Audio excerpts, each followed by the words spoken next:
Hi, I'm Susan Lipp, Editor-in-Chief of Trust and Estates.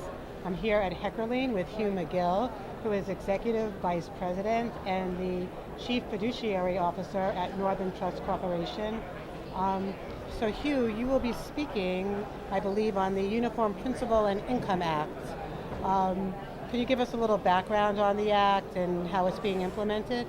I sure can. Thank you, and thank you for having me today. There are actually two presentations actually another editorial board member and I are doing, Gail Cohen, who's doing a primary session this afternoon, Tuesday afternoon, to talk about one particular aspect of the act, which is the so-called equitable adjustment power, or the power to adjust.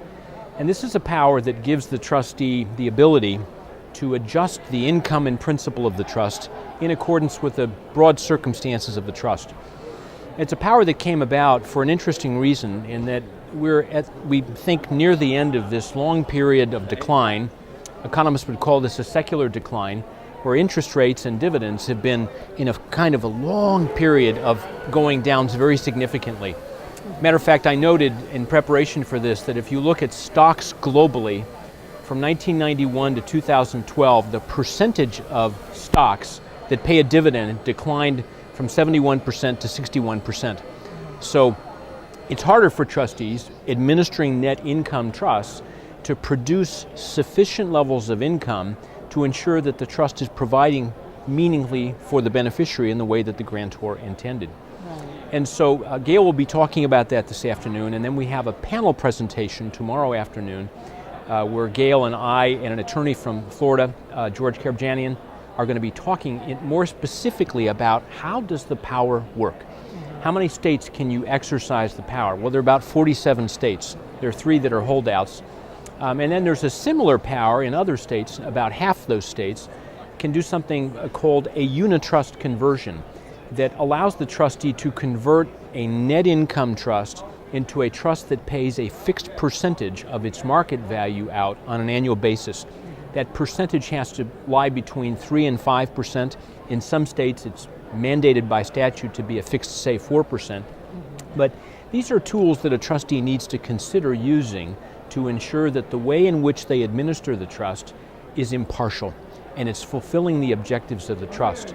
And interestingly, in looking at the statute under the Uniform Principal and Income Act, a trustee actually has to determine that they're not able to administer the trust impartially, and therefore the power springs to life and they have the ability to make adjustments in the income to reflect what was more consistent with the grantor's intent. There are lots of issues around this. There are issues about governing law, exactly what law governs the administration of the trust. It's very important to know because the statutes differ from one state to another. There are lots of issues about taxes and how taxes will be allocated differently, perhaps, as a result of the trustee's power to adjust. And that's of particular concern in this environment with higher ordinary income rates, higher taxes on capital gains. And so the burden of accumulating earnings within a trust is higher than it was a year ago.